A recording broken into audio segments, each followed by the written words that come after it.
이사장님 말씀하신 가짜 보수 안에 이준석 전 대표, 유승민 전 의원도 포함됩니까? 네, 포함됩니다. 본인이 진짜 보수라는 겁니까 지금? 기준은 하나입니다. 그 두 분은 윤석열 정부 지지율이 올라가면 별로 기분 안 좋아하실 것 같고, 윤석열 정부 지지율이 떨어지면 환하게 웃는 얼굴로 MBC에 나가서 보수를 가르는 국민입니까? 관심법입니까? 이거 코미디를 하시네요 지금. 이사장님, 전해주셔서 감사해요. 예.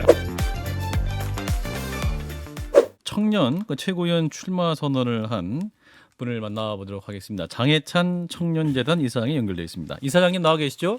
네, 안녕하세요. 전과 없는 최고위원 후보 장해찬입니다. 예, 그걸 여쭤보려고 했는데 또 바로 말씀해 주시네요. 알겠습니다. 네. 자, 일단 오늘 그 청년 최고위원 출마를 선언하셨습니다. 말씀하신 출마의 변이 최전방에서 싸우고 또 싸우겠다라고 말씀을 하셨네요. 자, 왜 장해찬인가 말씀 주실까요? 그러니까 우리 당원분들이나 보수를 지지하는 국민분들이 예, 좀 제대로 싸울 줄 아는 사람 필요하다라는 목소리를 많이 내주시는 것 같고요. 예, 더군다나 지금 저희가 정권 교체는 성공했습니다만 극단적인 여소야대의 상황에서 이 거대 야당 민주당의 횡포에 막혀서 돌파구를 찾기 힘든 그런 현실 정치의 모습 아니겠습니까? 예, 그만큼 더더욱 공중전이나 여론전에서 민주당의 논리를 깨트릴 수 있는 공격수들이 이번 전당대회에서 당원들의 지지를 많이 받을 것 같다라는 생각이 하나 있었고요. 예, 두 번째는 또 제가 대선 과정에서 많은 청년 인재들 영입하는 일을 해왔었기 때문에 그 연장선상에서 우리 당 안팎에 좋은 청년 인재들을 발굴하는 데 적임자일 수 있겠다라는 마음을 가지고 또 출마를 결심하게 됐습니다. 예. 근데 공약 내세운 거 보면 약간 좀 과격한 의미도 있는 것 같아요. 86 운동권 퇴장, 민주노총 해체, 네. 노조 정상화, 가짜 보수 청산 이렇게 제시하셨는데, 네, 자, 해트트릭이죠. 어떤 배경에서 이런 공약을 내신 겁니까? 일단 86 운동권 청산에 대해서는 대다수의 국민분들이 동의해 주실 거라고 생각을 하고요. 예, 정치 개혁 관련해서 지금 선거제 개편 등 이야기도 많이 나오고 있지만 일단 그 30년 동안 철밥통 끼고 해먹은 인물들부터 바꾸자라는 여론이 크다고 보고 있기 때문에 예, 이 86 운동권을 밀어내야 국민의힘뿐만 아니라 민주당에서도 새로운 정치 개혁에 숨통이 트일 거라고 봤고 민주노총 같은 경우는 뜬금없이 한미동맹 해체부터 시작해서 도저히 이 노동자가 아니라 이해할 수 없는 정치적 주장을 지나치게 많이 해왔고 그 과정에서 본인들이 취해복권인 것처럼 특혜를 누려왔어요. 그래서 우선은 단계적으로 지금은 노조에 가입하면은 이 노동조합비가 그냥 원천 징수가 됩니다.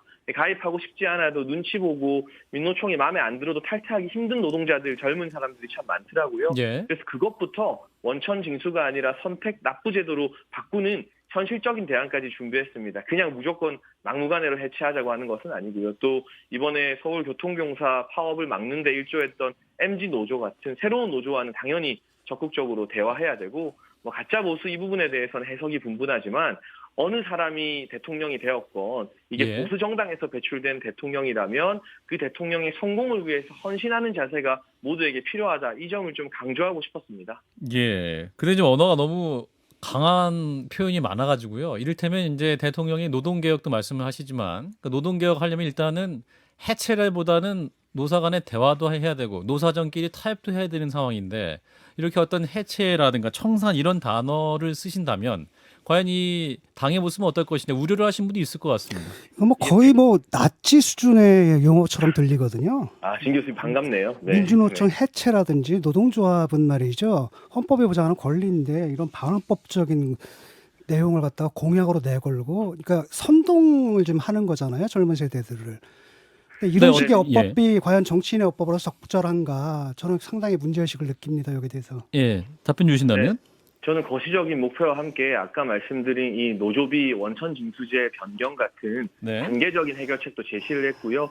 그 단계에서 노사관계가 좀 정상화되고 이 불법 노조의 여러 가지 관행들이 좀 개선된다면 예. 당연히 또 새로운 대화나 타협이 가능하겠죠. 하지만 이 정치적인 구호를 내세운 데 있어서 100보를 간다고 선언해야 70보라도 가고 50보라도 갈 수 있다고 보기 때문에 저는 그 메시지 제가 책임지고 제 이름으로 낸 것이고 거기에 대한 판단이나 정치적 평가는 두고두고 제 것이 될 테니까 잘 감당하도록 하겠습니다. 이사장님, 노조가 불법을 저지를 수는 있는데 불법 노조는 어떤 노조가 불법 노조인가요? 그러니까 제가 말한 것은 이제 불법적인 관행을 계속해서 지속적으로 시정하지 않고 예. 본인들이 잘못을 저질렀음에도 마지막 협상 과정에서 죄 지은 거 다 없애달라. 소송도 하지 말아달라 이렇게 말하는 일종의 관행을 말하는 것이고요. 이게 보면은 말이죠. 일부 당권 주자들이 민노총 해체를 이야기하신 분들이 꽤 있어요. 예. 하지만 제가 내세운 것의 차이점은 아주 구체적인 부분, 이 노조비 조합비를 어떻게 내느냐 여기서부터 저는 좀 단계적으로 접근한다는 대안을 제시했다는 데서 차별화를 두고 싶습니다. 그러니까 조합비를 어떻게 내든지 이런 것들은 노동조합이 알아서 결정할 사안이고 노동조합에도 오픈시합, 뭐 클로즈시합 여러 가지 제도가 있는데 예. 지금 하는 거 보게 되면 굉장히 선동적이거든요. 그러니까 86 운동권 딱 저거로 설정하고 민주노총 딱 저거로 설정하고 가짜 보수 딱 저거로 설정하고 그러니까 상당히 선동적이거든요. 지금 이게 뭐 구체적인 뭐랄까 구체적인 뭐 정책적으로 이걸 접근하는 문제가 아니라 상당히 선동적이다. 그다음에 특히 이제 MZ 세대들을 선동하겠다는 의도가 너무 강하게 보여요. 답변 주시죠.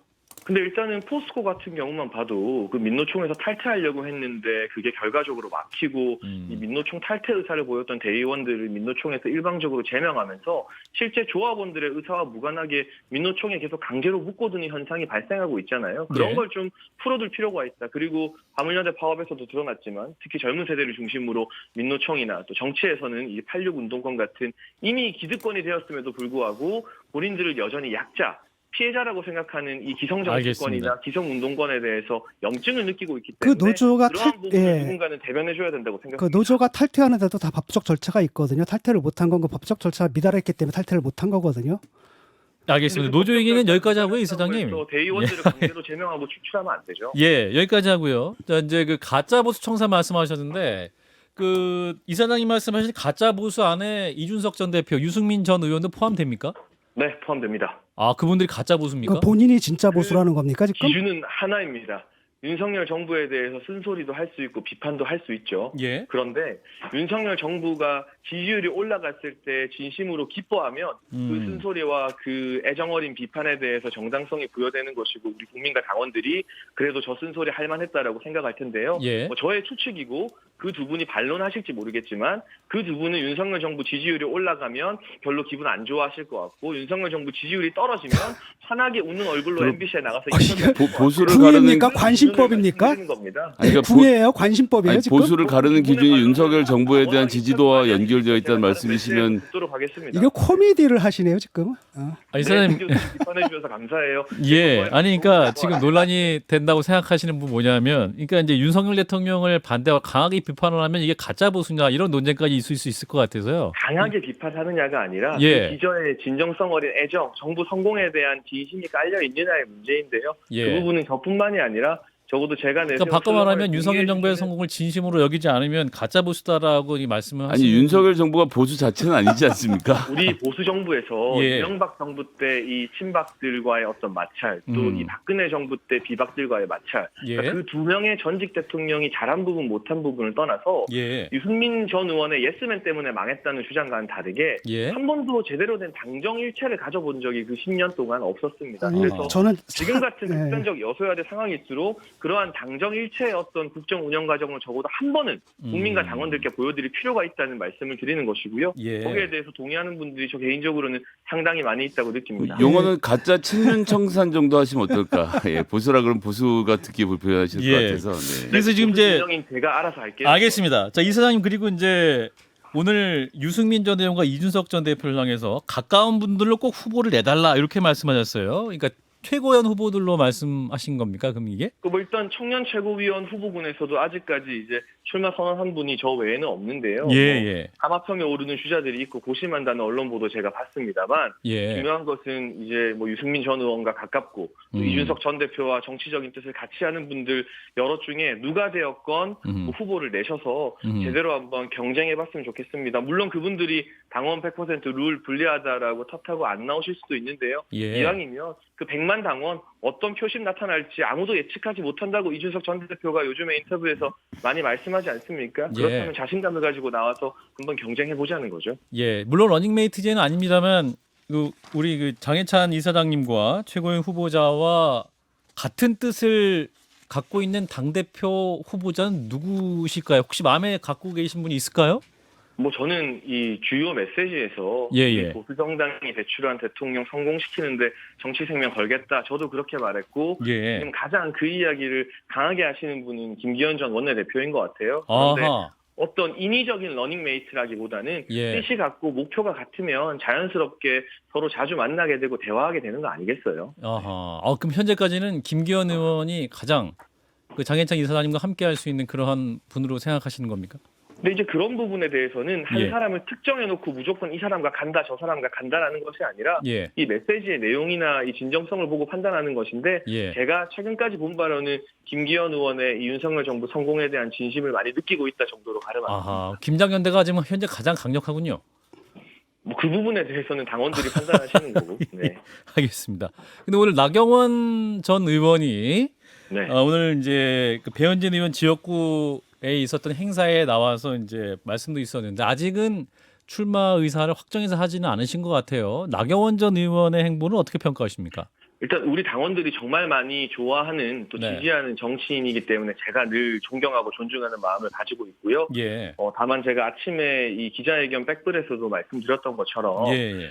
기후 위기 문제나 저출산 고령 사회 문제가 정말 심각한 우리 사회의 과제이기 때문에 그 과제를 잘 수행해내고 이 마무리 짓는 것이 당 대표 되는 것 못지않게 중요하고 그걸 잘 해냈을 때 국민들이 더 크게 박수 칠 수 있다는 점 때문에 나경원 이 부위원장께서 고민을 하고 계신 것 같고요. 예. 정치인의 고민이나 그에 따른 결단은 온전히 개개인의 책임이기 때문에 주위에서 뭐 인위적으로 이래야 된다 저래야 된다 말할 수 있는 건 아니라고 생각합니다. 권성동 의원이 당대표 선거 불출마 선언했습니다. 네. 그 이사장님과 가까우시잖아요. 뭐 제가 개인적으로 아주 좋아하는 분이죠. 예, 불출마 이유가 또 구체적으로 어떤 게 있었을까요? 뭐 오늘 그렇죠. 언론에 말씀하신 거 외에. 저도 사실은 오늘 이제 전화를 드렸는데 연결이 되진 않았고요. 메시지로 이제 정말 이 헌신에 대해서 결단에 대해서 예. 참 감사하다. 그리고 정말 대단한 결단을 하셨다라는 왜 감사하십니까? 위로라고 할까요? 뭐 이런 메시지를 남겨놓긴 했는데 대충 그림이 이게 보이네요. 예. 이게 참 하기 힘든 결단이고 아하. 이게 누가 밖에서 하라 마라 한다고 될 수 있는 일은 아니라고 생각해요. 선거라는 게 저도 아하. 제 이름 걸고 처음 나와 보니까. 그렇군요. 그래서 이 윤석열 정부 성공이나 전당대회 여러 가지 이 비치는 모습 등에 대한 깊은 고민 끝에 권성동 의원께서 정치인으로서 결단을 내려서요. 저는 뭐 당대표 선거는 이제 안 나오시지만 이 같은 희생하는 모습으로 인해서 국민의힘이라는 정당의 대부가 될 수 있는 기반을 쌓았다라고 생각합니다. 알겠습니다. 여기까지 듣겠습니다, 이사장님. 고맙습니다. 감사합니다. 네, 청년 최고위원 선거에 출마 선언한 장해찬 청년재단 이사장이었습니다. 좋아요? 구독! 알림 설정.